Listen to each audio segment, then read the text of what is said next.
नमस्कार मोर आ गोटे भिडियो रे आपण मान को बहुत बहुत स्वागत। तो आशा करूची आपण माने समस्ते भलर थिबे मु भी पूरा पूरी भलर अछि।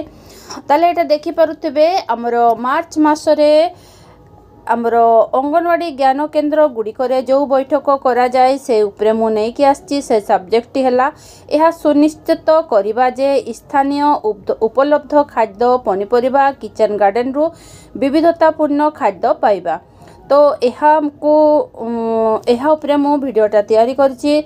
तो भिडियोटा को स्टार्ट करबा आगु मोर आपण मान को रिक्वेस्ट जदि आपण माने मो चैनल फर्स्ट टाइम आछंती तो मो चैनल को निहाती सब्सक्राइब कर देबे, बेल आइकन को जाकी देबे, ताले एही परि भाबरे इन्फॉर्मेशन भिडियो सब आपण पाई परबे। तो चलन ताले हम स्टार्ट कर दबा।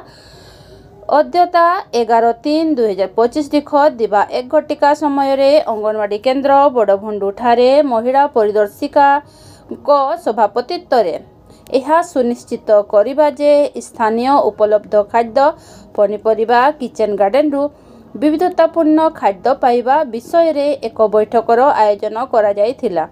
उक्त बैठक रे अंगनवाड़ी ज्ञान केंद्र संश्लिष्ट होइथिबा अंगनवाड़ी केंद्र गुडिकर अंगनवाड़ी कर्मी माने जोग देई आलोचना रे अंशग्रहण करथिले।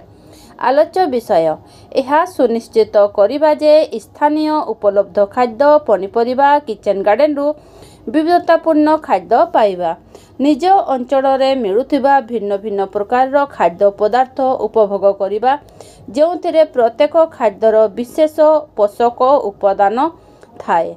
यह शरीरर संपूर्ण वृद्धि विकास एवं रोग प्रतिरोधक शक्ति बढ़ाइबा पई अति आवश्यक। एही विविधता निश्चित करिबा पई स्थानीय अंचल रे मिलुथिबा खाद्यर भूमिका अत्यंत गुरुत्वपूर्ण। निज अंचल रे मिलुथिबा खाद्य माने निज अंचल रे मिलुथिबा पनिपरिबा शस्य मांस माछ इत्यादि। एही खाद्य निज अंचलर जीवन शैली जलवायु एवं परिवेश अनुଯାयी होई थाए। एहा सहजरे सतेज खाद्य अल्प मूल्य रे पाई परिबा। निज बाड़ी बगीचारे किंबा अल्प जमीरे उत्पादित पनिपरिबा रसायन एवं कीटनाशक मुक्त थाए, जहा अधिक सुस्थ और पौष्टिक खाद्य देई थाए। तेणु समस्त हिताधिकारी माने निज निज बाड़ी बगीचारे पनिपरिबा अमल करिबा।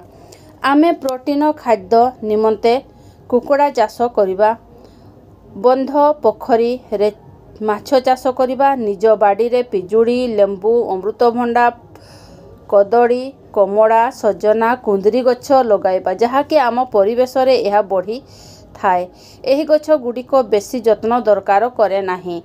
खाद्य रे विविधता थिले जेपरि भात डाली पनिपरिबा माछ मांस फल बाजरा इत्यादि खाद्य रे विविधता निहाती जरूरी। यह जोगु शरीर को श्वेतसार स्नेहसार पुष्टिसार विटामिन खनिज सार मिली थाए। एही मिलित एवं संतुलित खाद्य द्वारा अनेक रोग रोका जाई पारिबो। यह जोगु गर्भवती माँ शिशु माने बेस उपकृत होई पारिबे। एही उपाय अवलंबन कले खाद्य विविधता निश्चित हेबो, जहाँ मानव स्वास्थ्यर पाई अत्यंत गुरुत्वपूर्ण। स्थानीय भावरे उपलब्ध खाद्य उपयोग कले एवं पौष्टिक खाद्य ग्रहण कले आमर जीवन शैली को अधिक उत्तम एवं स्वास्थ्यकर करि पारिबो। सभा शेष रे धन्यवाद अर्पण करी सभा सांग करागला। तो मु एही परि भाबरे लिखिछि। आपन को जदि भलो लागि थाए गोटा लाइक निहाती करबे, सांग मान को शेयर भी कर देबे।